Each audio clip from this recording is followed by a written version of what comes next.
आज मैं आपको इस वीडियो में जो बोर्ड का 2025 का जो पेपर हुआ था मैथ्स का, उसका हम पार्ट थर्ड सॉल्व कराने वाले हैं।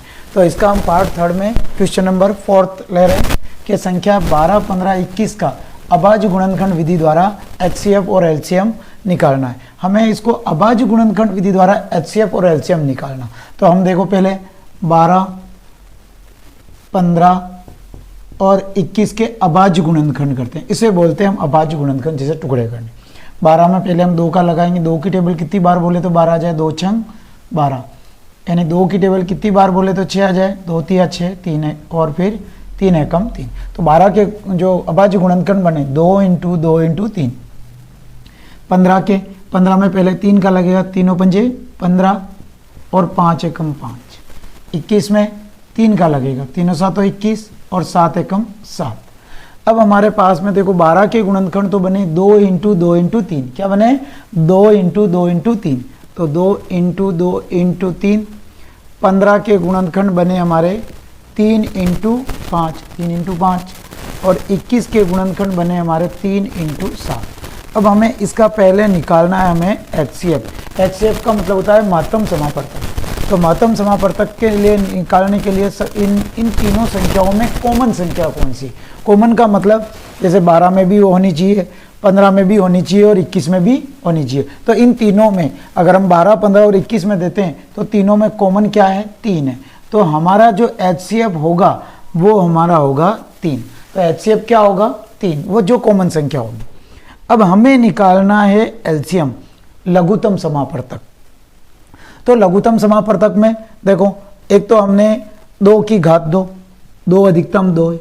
फिर जो हमने HCF लिया वो 3। अब बचे कितने? 5 और 7। तो 5 × 7। 2 को 2 से गुणा किया, 4 × 3 × 5 × 7।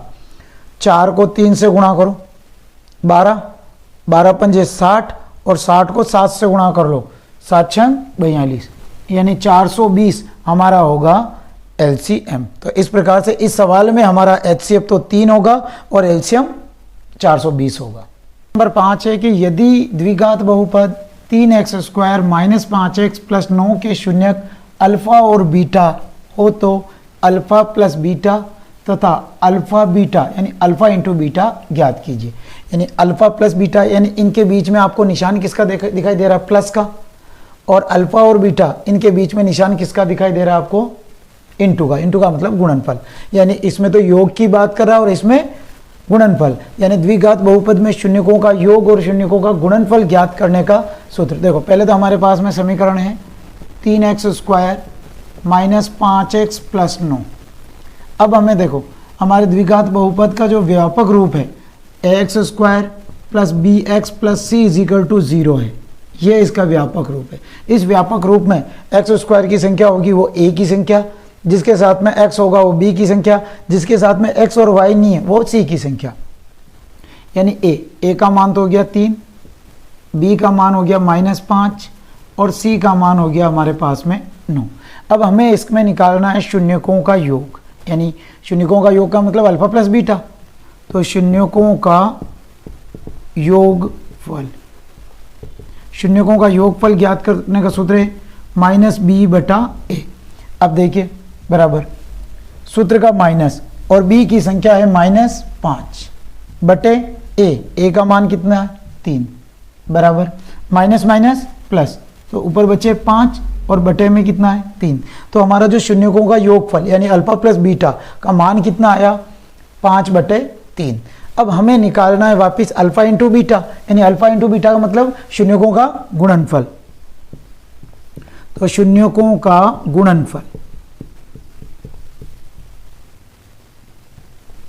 शून्यकों का गुणनफल का सूत्र है c/a। ये सूत्र है बराबर हमारे c की संख्या है 9/a की संख्या है 3। अगर ये भाग कट रही है संख्या तो काट दो, 3 एकम 3 और 3 तिया 9।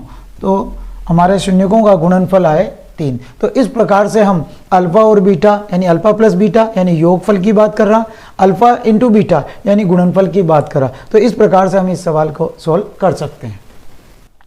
क्वेश्चन नंबर 6 है विलोपन विधि से समीकरण युग्म को हल कीजिए। समीकरण फर्स्ट है 3x + 5y = 7 और 6x + y बराबर -4। जब हमें विलोपन विधि से समीकरण युग्म के हमें मान निकालने के लिए कहे तो हमें x और y के मान निकालने होंगे। तो देखो x का मान बराबर करने के लिए इधर तो है 3, इधर है 6, तो हम x का मान इनका बराबर करेंगे। तो इसको तो हम गुणा करेंगे 6 से और इसको गुणा करेंगे हम 3 से, क्योंकि देखो ये 6 है, इसको 6 से, इधर 3 है तो इसको 3 से। अब इसको गुणा कर लो, 6 को 3 से गुणा करेंगे 18x प्लस 6 को 5 से 6 पंजे 30y और 6 को 7 से 6 7 42। अब इसको हम 3 से गुणा करेंगे, 3 छंग 18, 18x प्लस 3 को y से 3y बराबर 3 को 4 से 3 चौक 12 और वो भी किसके माइनस के। ये दोनों हमने समीकरण लिख दी। तो यहाँ पे लिख देते हैं इसको 18x प्लस 30y बराबर 42 और 18x प्लस 3y बराबर -12। अब हम विलोपन विधि से सोल्व कर रहे हैं तो एक लाइन खींची, यहाँ प्लस है, प्लस का विपरीत माइनस, यहाँ प्लस का विपरीत माइनस, यहाँ माइनस का विपरीत प्लस। जब हमने ये साइन लगा दिए तो ये माइनस के 12 थे, अब किसके हो गए प्लस के। ये ध्यान में रखना विलोपन विधि से।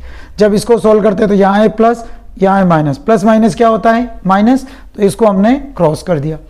प्लस माइनस क्या होता है माइनस, तो 30 में से 3 गए तो ये बचे हमारे पास में 27y बराबर, जोड़ना नहीं, ये जो -3y किसका हो गया माइनस का, तो माइनस प्लस क्या होगा माइनस होगा, इसलिए 27y। यहाँ है प्लस, यहाँ है प्लस, प्लस प्लस क्या होता है प्लस प्लस प्लस होता है, तो हम इसको जोड़ देंगे 2 2 4 और 5। अब ये इंटू में संख्या तो बटे में चली जाएगी, तो 54/27। अब या तो हम 3 की टेबल से काट दो, 3 9 27, 3 एकम 3, 2 बचे, 3 8 24। अब 9 की टेबल से 9 एकम 9, 9 दूनी 18, तो y बरोबर आया 2। अब हम करेंगे y के मान को समीकरण 1 में रखने पर, हम 2 में भी रख सकते हैं। समीकरण नंबर 1 है अपनी 3x प्लस 5y बराबर 7 और हमें y का मान कितना आया 2, तो इस y की जगह हम 2 रखेंगे।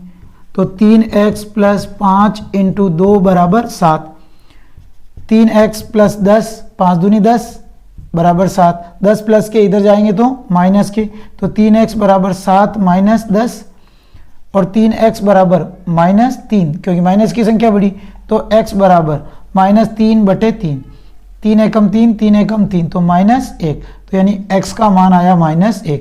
यानी कि इस सवाल में हमारे विलोपन विधि से हमने इसको सोल्व किया तो x का मान तो -1 और y का मान 2। इस बात है समांतर श्रेणी 7 13 19 डैश डैश 205 में पदों की संख्या ज्ञात कीजिए। देखो हमारी समांतर श्रेणी में 2 सूत्र हैं, एक तो an और एक है sn। जब हमें पदों की संख्या पूछे तो an वाला सूत्र हमें सवाल में लगाना, और अगर पदों की संख्या नहीं पूछे और पदों का योगफल पूछे तो हमें sn वाला सूत्र लगाना। 2 सूत्र है अपना, एक तो sn और एक है an। तो an वाला सूत्र तो है a प्लस n-1 d, ये तो है पदों की संख्या का, और sn वाला यानी पदों का योगफल वाला सूत्र है sn बराबर n/2 कोष्टक 2a plus n-1 d। ये 2 सूत्र हैं, लेकिन इसमें हमें पूछा है पदों की संख्या यानी an वाला सूत्र लगेगा। तो देखो पहले हमने सूत्र लिखा an बराबर a plus n-1 d। an का मतलब पदों की कितने पद हैं, a प्रथम पद, n यानी उसमें पदों की संख्या, और d का मतलब सार्वंतर, यानी कि 1 2 3 4 चीज़ों में से कम हमें 3 चीज़ें पता होनी चाहिए। देखो AP बन रही है तो प्रथम पद यानी a बराबर तो हो गया 7। अब हमें d निकालना, d का सूत्र होता है a2 माइनस a1, ये है a1 ये है a2, यानी 13 में से 7 घटा देंगे तो 7 8 9 10 11 12 13, यानी 6 बच्चे अपने पास में। और ये डेडेस के बाद में अगर कोई भी संख्या है तो वो है हमारे पास में an का मान, और अगर पदों के बाद में संख्या होती तो वो n का मान होता, ये ध्यान में रखें। तो an की जगह कितना रखेंगे 205, a की जगह 7, n हमें निकालना और d की जगह हम रखेंगे 6। 205, a का मान है 7, n ज्ञात करना है और d का मान है 6। 7 प्लस के इधर आएंगे तो माइनस के, तो 205 माइनस 7 बराबर n माइनस 1 इंटू 6। अब 205 में से 7 घटाए तो ये बचे हमारे पास में 198 बराबर n माइनस 1 इंटू 6। ये हमारे बचे, तो इंटू में कोई भी संख्या तो बटे में आएगी, तो 198 बटा 6 बराबर n माइनस 1। अब 198 में 6 का भाग लगा दो, 6 तिया 18, एक बचा ऊपर से उतारे 8, 6 तिया 18, यानी कितने आए 33। तो इसमें हमने भाग लगाया तो ये आया हमारे पास में 33 बराबर n माइनस 1। ये माइनस 1 है, इधर आएगा तो प्लस में, तो 33 प्लस 1 बराबर n, तो n बराबर 33 में 1 जोड़ देंगे तो कितना आ गया 34। तो हमारे n का मान हो जाएगा 34, यानी 34वां पद हमारे 205 होगा। हमें तो सिर्फ n का मान निकालना, तो हमारा आंसर क्या हो जाएगा 34। क्वेश्चन नंबर 8 है, दी गई आकृति में DE समांतर BC हो तो x का मान ज्ञात कीजिए। ये कह रहा है DE समांतर BC, तो हमें x का मान ज्ञात कीजिए। तो ये समरूपता वाले से है, तो समरूपता में क्या होती है, भुजाएं कोण तो समान होते हैं, भुजाएं समानुपाती है, तो इसमें भुजाओं की बात कर रहा है। तो भुजा एक तो है AD बटा DB बराबर AE बटा EC, हमें इसे लिख लेंगे। तो AD बटा DB बराबर AE बटा EC। देखो AD बटा DB बराबर AE बटा EC, ये हमने लिख दिया। अब देखो AD का मान है x प्लस 2, तो इसकी जगह लिख दिया हमने x प्लस 2 बटे DB का मान है 6 बराबर AE का मान है अपने पास में 4 और बटे EC का मान है 8। जब दो संख्याएं बरोबर होती तो क्रॉस गुणा कर लो, तो 8 को x से गुणा किया 8x और 8 को 2 से गुणा किया 8 दूनी 16 और 6 को 4 से गुणा किया तो 24। एक बार और देख लो, 8 को x से गुणा किया 8x प्लस 8 को 2 से गुणा किया 16 और 6 को 4 से गुणा किया 24। अब इसके साथ में x नहीं है, ये प्लस की, इनको हम बराबर से इधर पक्षांतरण करेंगे तो प्लस की उधर जाएगी तो माइनस की। 8x बराबर 24 माइनस 16, 8x बराबर 24 में से 16 गए तो बचे हमारे पास में 8, ये इंटू में तो बटे में चली जाएगी, 8 बटे 8, 8 एकम 8, तो x का मान आ गया हमारे पास में 1। ये हमारे सवाल का आंसर होगा। नंबर 9 है कि बिंदुओं 5, 3 और -3, -2 को मिलाने वाले रेखाखंड को x अक्ष द्वारा किस अनुपात में विभाजित होता है, ये हमारा प्रश्न है। देखिए, तो पहले तो किसी भी प्रश्न में आपको अनुपात दे रखा हो चाहे अनुपात ज्ञात करना है, हमें रेखाखंड के अनुपात वाला सूत्र लगाना। सूत्र है हमारा x बराबर m1 x2 plus m2 x1 बटा m1 प्लस m2 और ऐसे ही y वाला। तो ये ध्यान में रखें। तो पहले तो जिन दो बिंदुओं के बीच में और हैं, तो पहले आप इस टाइप से इसको लिख ले जिससे कि आपकी गलती नहीं हो। ये तो हो गया a और ये हो गया b, और जब दो बिंदुओं के बीच में और है तो फर्स्ट में आ जाएगा 5, 3 और इधर आ जाएगा -3 और -2 और एक मिलाने वाला रेखाखंड हमने ले लिया P। ठीक है, ये x अक्ष, यानी हमें x और y के निर्देशांक होते हैं इसमें x और y। अगर x की जगह x है तो y की जगह क्या हो जाएगा 0 हमें मानना है। अब हमें मान लिया हमें इसका अनुपात निकालना, तो मान लिया हमने इसको m1 अनुपात m2 में विभाजित करता है। किस में करता है, m1 अनुपात m2। ये वाला मान है x1 y1, ये है x2 y2 और m1 m2 और ये है x और y। जब x अक्ष वाला करे तो हमें y की जगह 0 और y अक्ष वाला बात करे तो x की जगह हमें 0 रख करके इसको सॉल्व करेंगे। अब हमने 0 किसको माना, y वाले को मान को, तो इसका मतलब हमें y वाला सूत्र लगा करके हमें इसका अनुपात निकालेंगे। तो y वाला सूत्र होता है y is equal to m1 y2 plus m2 y1 बटे m1 प्लस m2। ये हमारा y वाला सूत्र हो गया।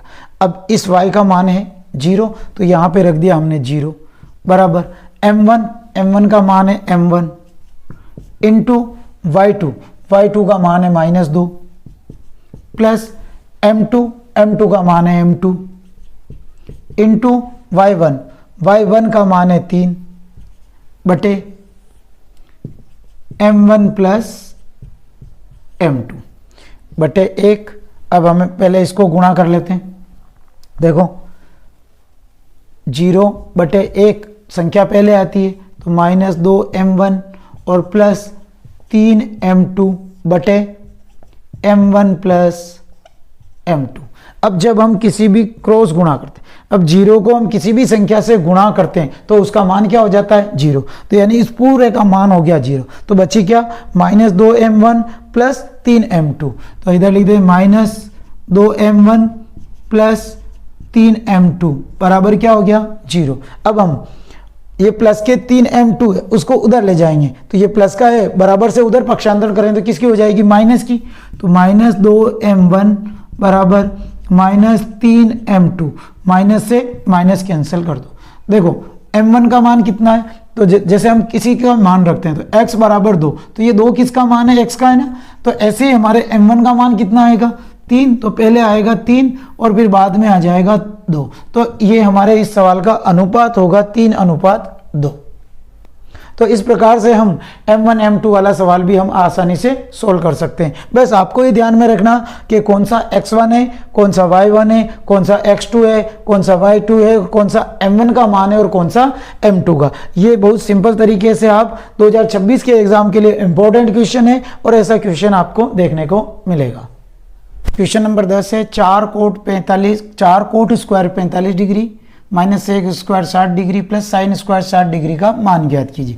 देखो जब हमें ये कोई भी सवाल सोल्व करना तो उससे पहले मैं साइन कोस टेन की त्रिकोणमिति सारणी आनी चाहिए। तो सारणी आपको याद होनी चाहिए या आपको बनाना आना चाहिए। तो मैंने एक वीडियो में सारणी कैसे बनाते हैं वो मैंने आप बता रखा, तो आप नेक्स्ट वीडियो कोई भी वीडियो आप साइन कोस जो 10 की जो सारणी मैंने बनाई है वो वीडियो आप देख सकते हैं। हमारा जैसे सारणी में देखेंगे 4 इंटू कोट 45 का मान होता है 1 का स्क्वायर, माइनस सेक 60 का मान होता है 2 का स्क्वायर और प्लस साइन 60 का मान होता है √3/2 और इसके लग रहा है स्क्वायर लगा देंगे। अब 4 को 1 से गुणा किया 4, -2 का स्क्वायर 4 प्लस √3 का स्क्वायर 3 और 2 का स्क्वायर 4। देखो अगर हम √3 को √3 से गुणा करते हैं तो वो हो जाते हैं 3, तो यहाँ आ गया 3 और 2 का स्क्वायर 2। देखो ये है प्लस का और ये माइनस का कैंसिल, तो बचे कितने 3/4 हमारे इस सवाल का आंसर होगा। तो इस क्वेश्चन नंबर 11 है कि 12 मीटर लंबी एक सीढ़ी एक ऊर्ध्वाधर दीवार के शिखर तक पहुंचती है और यदि यह सीढ़ी दीवार के साथ 60 डिग्री का कोण बनाती है तो दीवार की ऊंचाई ज्ञात कीजिए। देखो एक 12 मीटर लंबी एक सीढ़ी है, यानी कि ये तो है दीवार और अगर हम सीढ़ी लगाएंगे तो तिरछी लगाएंगे, तो ये 12 मीटर एक सीढ़ी है, ये 12 मीटर एक सीढ़ी है। एक ऊर्ध्वाधर दीवार यानी स्ट्रेट दीवार के शिखर तक, ये शिखर है, शिखर तक पहुंचती है और यदि ये सीढ़ी और दीवार के साथ यानी ये दीवार और ये सीढ़ी के साथ 60 डिग्री का कोण बनाती है तो दीवार की ऊंचाई ज्ञात कीजिए। यानी इसकी हमें ऊंचाई निकालनी, ऊंचाई का मतलब h निकालना है, ये हमें ज्ञात करना। देखो A B C नाम दे दिया। अब हमें देखो यानी कि ये तो है अपने पास में कर्ण, ये है लंब और ये है आधार। हम कर्ण को K से व्यक्त कर सकते हैं, लंब को L से और आधार को A से व्यक्त कर सकते हैं। अब हमें देखो एक सूत्र है अपना LA/L/K/A यानी लाल बटा का, ये सूत्र है। अब हमें देखो साइन कोस टेन का पता होना चाहिए कि sine cos tan cot sec और कोसेक। अब हमें देखो लंब बटा कर्ण यानी हमें कर्ण का मान दे रखा है और लंब ज्ञात करना, यानी लंब बटा कर्ण यानी हमें कर्ण का मान दे रखा है और लंब ज्ञात करना। चाहे लंब का मान दे रखा है और कर्ण ज्ञात करना, तो इस कंडीशन में हम लगाएंगे साइन थीटा। और अगर हमें किसी सवाल में आधार का मान दे रखा है और कर्ण ज्ञात करना, मान लिया आपको आधार का मान दिया होता कर्ण का पूछता, तो ऐसी कंडीशन में हम क्या लगाते हैं कोस थीटा। और लंब बटा आधार यानी हमें लंब का मान दे रखा है और आधार ज्ञात करना, तो इस कंडीशन में हम लगाते टेन थीटा। तो अभी हम क्या लगाएंगे साइन थीटा। तो साइन थीटा बराबर होता है लंब बटा कर्ण, L/K यानी लंब बटा कर्ण। साइन थीटा का मान है 60 डिग्री, 60 बराबर लंब का मान h माना हमने और k यानी कर्ण का मान है 12। साइन 60 का मान होता है सारणी में देखेंगे √3/2, h बटा 12, क्रॉस गुणा कर लो, 2 को h से गुणा किया 2h, रूट 12 को रूट 3 से गुणा करेंगे तो 12 रूट 3। अब देखो ये h बराबर ये 2 इंटू में तो इसके बटे में आ जाएगा, तो 12 रूट 3 बटे 2, काट दो इसको, 2 एकम 2, 2 छंग 12, तो h यानी h बराबर आ जाएगा 6 रूट 3 मीटर। ये हमारे इस दीवार की ऊंचाई होगी। तो इस प्रकार से हम ऐसे सवाल को हम आसानी से सोल्व कर सकते हैं, लेकिन हमें ये सूत्र पता होना चाहिए कि कब लंब लगेगा, कब साइन लगेगा, कब कोस लगेगा और कब टेन लगेगा। मैंने एक वीडियो बना रखा, उस वीडियो को आप देखें, आपको ये पूरा समझ में आ जाएगा। नंबर 12 है, एक वृत्त के परिगत एक चतुर्भुज ABCD खींचा गया है, सिद्ध कीजिए कि AB प्लस CD बराबर AD प्लस BC। ये हमें सिद्ध करना कि AB AD के बराबर है और CD BC के बराबर है, ये हमें सिद्ध करना। देखो ये एक वृत्त है और वृत्त के परिगत एक चतुर्भुज बनाया गया। वृत्त का बाही बिंदु A, इस वृत्त पर 2 स्पर्श रेखाएं AP और AS दोनों ही बराबर होती है। वृत्त का बाही बिंदु B है, इस पर 2 स्पर्श रेखाएं BQ और BP दोनों बराबर होती है। वृत्त का बाही बिंदु C से 2 स्पर्श रेखाएं CR और CQ बराबर होती है और बिंदु D से DR और DS बराबर होती है। तो देखो जब हम इसको सोल्व करते हैं तो AP बराबर AS, वृत्त की स्पर्श रेखाएं क्या होती है, बराबर होती है, तो इसको लिखा हमने AP बराबर AS। ठीक है, अब ये लिख दो समीकरण नंबर फर्स्ट। अब हम इधर से लेते हैं BP बराबर BQ,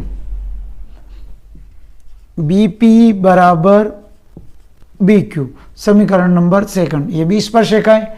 अब हम ले रहे हैं देखो CR बराबर CQ, तो पहले लिखा हमने CR बराबर CQ, समीकरण नंबर सेकंड।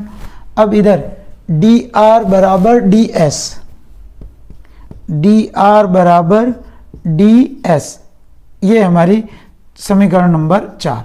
अब हम करेंगे समीकरण 1, 2, 3 व 4 को जोड़ने पर यानी कि इन सभी के बीच में प्लस और बराबर से इधर इन चारों के प्लस, तो AP plus BP plus CR plus DR बराबर, देखो AS के पास में DS को रख सकते हैं, तो AS plus DS plus BQ plus CQ, ये हमने लिख दिया। अब देखो हमने इसका जोड़ा बना दिया 2-2 का, क्योंकि दोनों में इसमें तो P कॉमन है, इसमें R कॉमन है, इसमें S कॉमन है और इसमें हमारे BC प्लस BQ है ना, BP है ना, BQ।